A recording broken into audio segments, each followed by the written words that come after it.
Hi, everybody. Thanks again for being here. My name is Tanya Are with TA Financial Strategies. Today, I'm speaking to Kelly Myers, a divorce coach with First Steps Divorce. Kelly, thanks for being here. Yeah, happy to be here. So my question for you is this. Lately, I continue to meet with a bunch of clients, especially around this time of year. One of the biggest issues that pop up is when we are talking about finances. Oftentimes, my clients are the ones that did not necessarily handle the finances during the marriage. They are so overwhelmed. It's an overwhelming topic with all of the numbers and the statements, especially if you've been married a really long time, right? So to come to me to say, you know what, I really need a clarity about my finances. Can you help me? I say, yes, of course I can help you. These are the steps we're going to need to take in order for that to happen. And then I get a freeze. I get this deer in headlights look Yeah. from, okay, what's next? How do I do that? So what I usually do is I send them over to you to work with you to get them kind of a place where they can wrap their head around it. So can you talk a little bit about what you do and how that works? Absolutely. So, as you know, when it comes to divorce, there's just so many different things and so many decisions that people are having to make.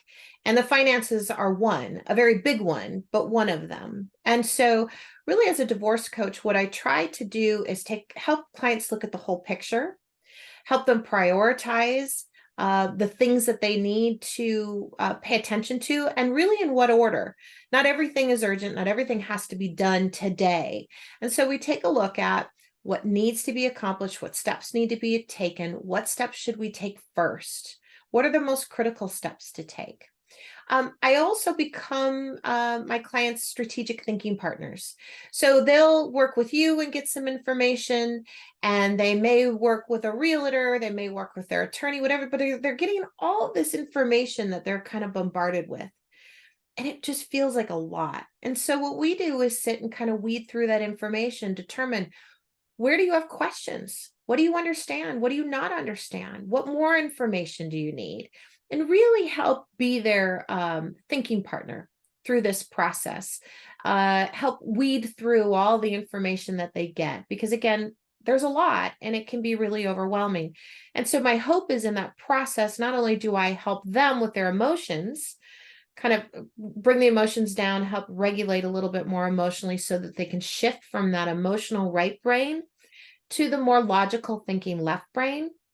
So that then when they meet with you, their emotions are managed, they're able to think a little bit more logically, and we will have worked together to have figured out, what do they understand? What do they not understand?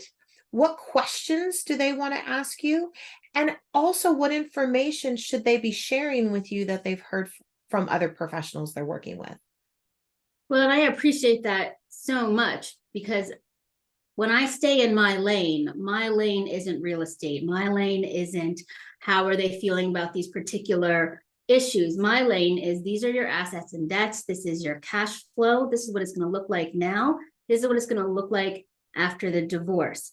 But in order to get them to a place of understanding and reality, it's a completely different tool set, right? I would think to bring them to this place of acceptance of a very difficult event in their life, but it's happening. Absolutely. And part of that is creating goals, right? So that's kind of what tethers us, is what are your ultimate goals? And so I'll work with them to also determine, what do you want your life to look like when the divorce is over? What are your goals, right? Because that's helpful. If you know kind of how they want their life to look like, then you can use your skill set to help them on the financial side of things to accomplish those goals. And when we can be tethered to something like goals, it keeps us a little bit more again in that logical, side of our brain, because it's a touchstone we can constantly be using. Does this decision help further me toward my goal? Versus sitting in the emotional of, I've got to give that up. What am I going to do? Or I don't know what I can afford. This way, with having some goals and being more strategic about the process, it helps people be more regulated so that they can make better decisions. And the last question I have for you. So then my next question, or the question I get next really is, well, how is that different from my therapist? My therapist is helping me work through all of these issues. I generally say because the divorce coach is not looking at these past issues, they're looking ahead. Can you expound on that a bit? Absolutely. It's a great question, and I get that asked all the time. The difference between therapy and coaching is that therapy really deals with things that have happened in the past, trauma that may have happened, mental health issues, um, areas where you're emotionally stuck. What I deal with is really the moving forward. Let's talk about goals. Let's talk about steps we can take to start writing the new chapters in your life and not being stuck in the old chapters, right? The other thing that I will tell you that I believe is really important, and a big distinction between therapy and a divorce coach is that not all therapists understand the process of divorce. And I can't tell you how many times I've had a client who's had a therapist weigh in on decision making when it comes to divorce, or provide some guidance as to what would be, for instance, the best divorce process for that person and their spouse. And it's really been, I think, a miss on the therapist's part, and not because they weren't trying to be helpful, but they may not live and breathe divorce.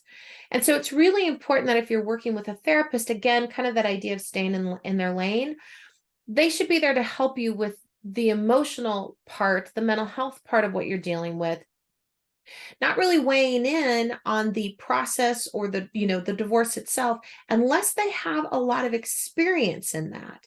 And there certainly are therapists out there who have spent a lot of time in the divorce world, and then certainly they can help guide you through that. Well, thank you for clarifying. It's such a big help to me as a CDFA to have my clients speak to someone like you to keep moving the process forward, because it's just so easy, as you and I both know, to get stuck in the weeds, and people could stay there for a long time, but that's not ideally what we want. So thank you so much for joining me today, Kelly, and we will talk to you soon again. Great. Thanks. Thank you.